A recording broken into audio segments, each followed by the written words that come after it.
Welcome back, gentlefolk and rapscallions of all persuasions. It's been a minute, and I'm getting over being sick, so please forgive how my voice sounds, but I have to talk about Isles of the Emberdark because it just came out a couple of days ago, and in true fashion for myself, I have finished it before anybody that I know in the real world, so I am talking to the internet about it. It is my personal opinion that we are at a point in the COSMERE where we can't properly talk about books that have just come out without there being spoilers for other books in the COSMERE. If you have completely caught up on the COSMERE and you just want to watch this video all the way through, that's great. If not, and you want to go and catch up a little bit more, I'm going to give you this last warning to get out because we're getting to spoilers in 3, 2, 1, let's jam. So this book very clearly takes place after Wind and Truth because one of the people refers to the perpendicularities that they're looking for as like used to exist on Roshar.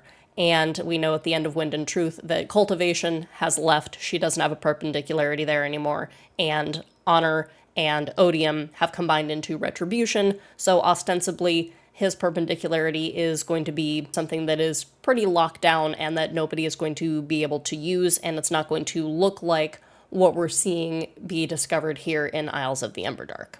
One of the things that I particularly loved about this book is that it delves deeper into the lore of Shadesmar itself. I know that I'm one of those weird people that was totally on board with the Shadesmar scenes in Oathbringer because we had gotten it teased for 2 of these massive books, and then we finally got to see what's going on. And now we find out that the subastral, the area of Shadesmar that is local to a planet, is, as fitting for Shadesmar, particularly shaped by the perceptions of people who live there, like the subastral on Roshar is that sea of glass beads because everybody is familiar with the spheres as currency, and that really shapes how people view the world. I also really like that because Shadesmar is so shaped by the perceptions of everybody who interacts with it, it used to be this nice little shortcut to get between planets. Sure, you still had to do some travel, but we're entering the age of space travel where people have even the faintest idea of just how much space is between the planets and the COSMERE, and so all of these distances in Shadesmar are going to get slowly bigger and bigger, and it's not going to be as efficient to move through Shadesmar as it used to be with the advent of space travel, and I really am looking forward to seeing how this plays out in things like Mistborn Era 3, Stormlight Arc number 2, and the ongoing effects that it's going to have for the COSMERE. Oh, hi, buddy. Hoid is, in his usual fashion for the secret projects, either indisposed or not as helpful as he otherwise could be. Buddy. Hi. Do you not want to play? You just want to voice your displeasure that I'm not paying attention to you? He does that typical thing that he does where he provides our main character emotional support when they need it, encourages her to keep going and really let go of what is holding her back and trust her team and play to their strengths and use that as part of what needs to get done. Something that's... Hoid is married? Hoid has a wife who doesn't remember that she's his wife, and then immediately afterward they're talking about twins. So does Hoid have kids? I'm pretty sure that Hoid and Yasna didn't get married, and she's just like breaks up with him in a letter because she gave him boundaries and he pushed them because he's Hoid, and understandably she was like, no, but Hoid is married? Who? How? When? What? I just... My notes for that are just... Wife? Also on this page of notes. Autonomy's erstwhile presence on Dromonad confirmedly Zysis. Reading this book was a bit of a fever dream. I don't even remember what I was trying to say with that. Confirmed by Zysis. Yes. And also, Starling is sitting there and she's like, with what? Charisma? And I just had to laugh because I don't know if that was a deliberate in-joke from Brandon or not because he's played so much D&D, but the Dragonborn racial bonus is to charisma, and that just made me giggle for a solid 10 seconds. The Iriali have a map to Dromonad, which is not entirely surprising because we know that the Iriali are part of this long trail where they're going through these 7 lands, and we're not exactly sure in what order they are completely. We know what some of them are, but we don't have the full picture yet. Huio is referenced, which I think is great because that's a nice little nod to Roshar that happens. And then the thing that was driving me crazy is that when the crew is all sitting around and they're talking, one of them is referring to Sazed, Harmony, however you want to talk to him, as the only shard who performed the, and then it gets cut off. I'm like, who performed the what? Who performed the what? Because if this is post-Wind and Truth, the way we know it is, he's no longer the only vessel holding 2 shards, because we now know that Taravangian is holding Odium and Honor together to form Retribution, and Ruin and Preservation became Harmony. So it really does seem like the space age of the Cosmere is this arms race between the 2 shard worlds that have combined shards, being Scadrial and Roshar, and I'm kind of getting to the point where I like individual Scadrians, but as a galaxy-spanning force, they're very much acting in a way that Kelsier would act if he were still around more than he is. I'm curious to see how much Kelsier and the Ghostbloods are influencing the space race of Scadrial, and how that personality, the survivorist religion, and just in general, his outlook on the world are influencing the Space Age Scadrians. I cannot wait for Era 3 and Ghostbloods, because I just went back and I listened to Alloy of Law right before Isles of the Emberdark, and Era 2 is so good, and I can't wait for Era 3. This also plays a lot more with some of the physics that got introduced in Rhythm of War, which is not everybody's favorite Cosmere book.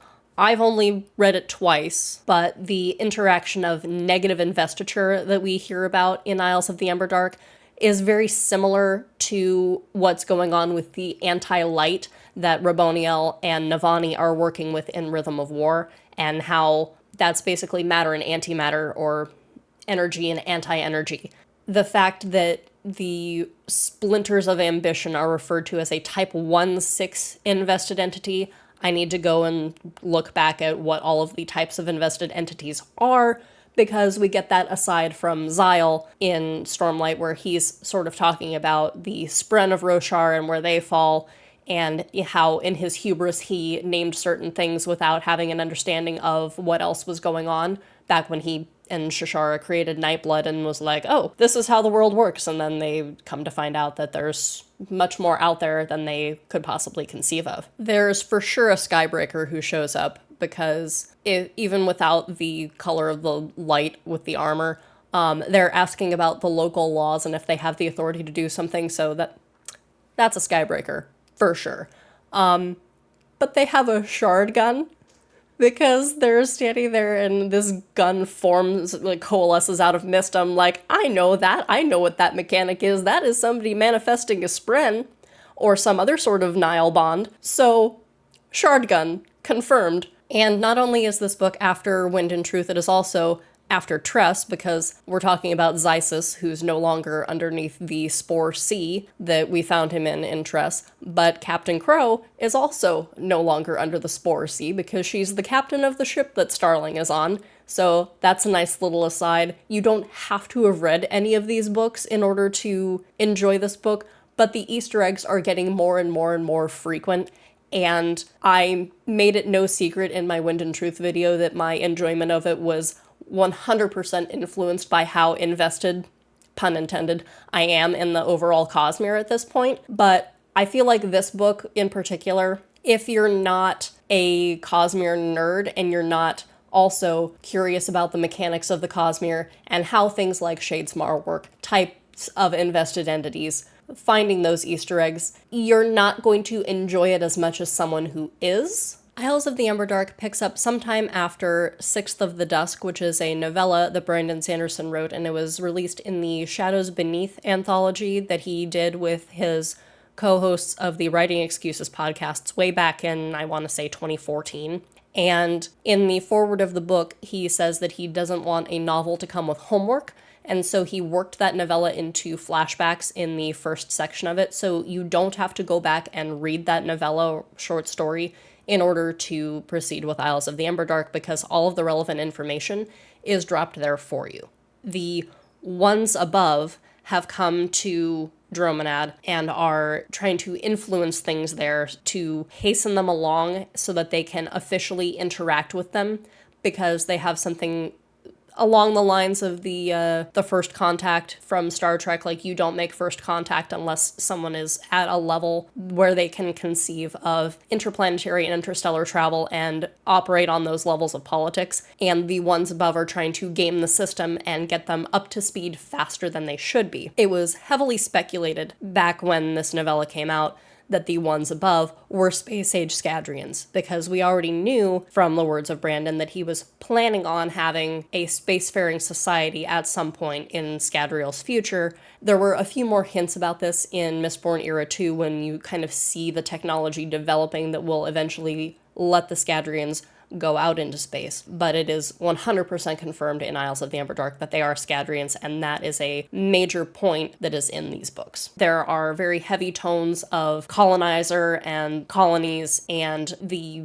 power dynamics that happen there and the disadvantages that it brings to the people who are being colonized by a more technologically advanced force with heavier weapons, with more resources that they can bring to bear, and the exploitation ultimately of the colonized people. So the general theme of the book also plays on the idea of the wave finders who found all the various islands in Polynesia, and that's a very rich lore and mythology that was brought into the idea of the COSMERE and the fact that Dusk's people came from somewhere else and they sailed through Shadesmar to get to Dromonad, and he is trying to prove their legends true by going on this last expedition and really reconnecting with who he was as a trapper, because he's become sort of obsolete in the world the way it is now. We also have Starling, who is a dragon from Yolen, and I am losing my mind with the little drips and drabs of the lore and world building of Yolen that we are given piecemeal throughout a couple of these secret projects, because we have the Shodel show up as the pale people that they find when they land on the moon in Yumi, and I'll do a whole ecology of Yolen video with what we have from Words of Brandon and the wiki, because we just don't have enough in the canon. We really don't. An interesting parallel to Roshar is Starling has a day of first transformation where she takes her draconic form for the first time, very similar to the listeners and how they have a day of first transformation where they take on a new form by accepting a spread into their gem heart for the first time. And so the parallels with Roshar continue, and just the theme of every planet, magic system, ability has its own rhythm, and that there is a wider song to the COSMERE that has been kind of fragmented since the shattering of Adenalsium, and the idea that Dusk is listening to the pulses from this knell and is able to find and figure out where he is based on those pulses, and he can feel the waves, and it all ties in together really well. So Starling has now been exiled from Yolen. She is on a crew that spans multiple different types of people and worlds. There's a Scadrian because she has a mask. There's an Arcanist from Silverlight. There's an Aetherbound with a cracked Aether bud, so she can't actually make Aether spores. Still want to learn more about the Aethers because we kind of got introduced to them in Tress of the Emerald Sea. I still need to read Aether of Night, and they're all under Captain Crow. They mutiny, they take the ship, they have to negotiate that they're not going to get punished for it as long as they can prove that there's a perpendicularity on Dromonad, which nobody thinks there is because there's no shard currently invested there, but there was in the past because Pat G is an avatar of autonomy. So the middle of the book is really these two things kind of converging. Starling is going and trying to find the perpendicularity on Dromonad.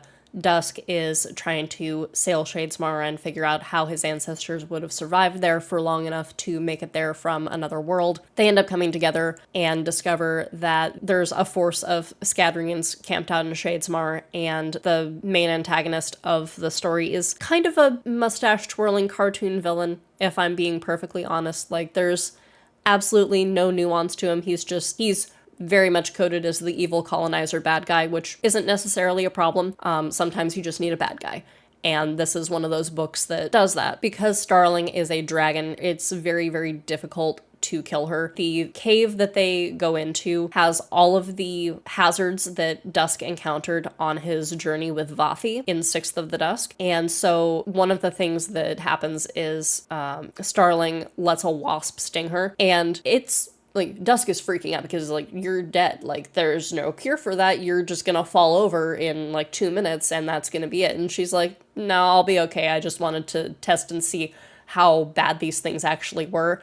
But I'm a dragon. I'll be fine. And Dusk realizes that because they are in the cognitive realm, everything is shaped by people's perception of a thing. And so he does that, and he uses his people's myths and legends to save the day, and then ultimately transfers control over to Vathi, and Starling goes off with the rest of her crew. One of the other things that I really appreciate about this book is that we get to see the shores of the dragons, because something that we know from elsewhere in the Cosmere is if you're very highly invested when you die, you don't go into the beyond right away, or at least you don't have to.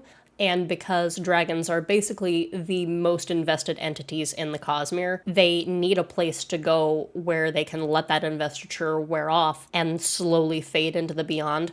And we get this scene when they're using the intensifier on Starling's bracers, and they've weakened to the point where she can slip into the spiritual realm. And she goes and she has her conversation with Hoid, and they're walking past these dragons who are slowly fading away, who don't really interact with anybody who goes there. They'll interact with their followers in the form of prayers and things, because the dragons functionally act as gods to their followers. They give boons in exchange for worship, which is probably why Cultivation is giving those boons. Cultivation is a dragon, by the way, in case you didn't know. And this scene really resonated with me because I am what I am. I am a Cosmere nerd, and I want all of the Cosmere things. And because we got this bit from the spiritual realm, anything that we get with Shadesmar or the spiritual realm and the greater Cosmere workings, I am what I am. So, as is also typical with me and my secret project videos, this was kind of all over the place because I don't make a script for these. I just sort of turn on the camera and talk about whatever wandered into my brain as I was going through the book in 2 days. And so let me know anything that I missed, anything I got wrong. All engagement is good engagement when your channel is as small as mine. Do all those delicious things that feed the almighty algorithm. Like, share, and subscribe. Click on the video that's popping up on your screen right now. Every little bit helps to show that my content is worth pushing out to people. So until next time, bye!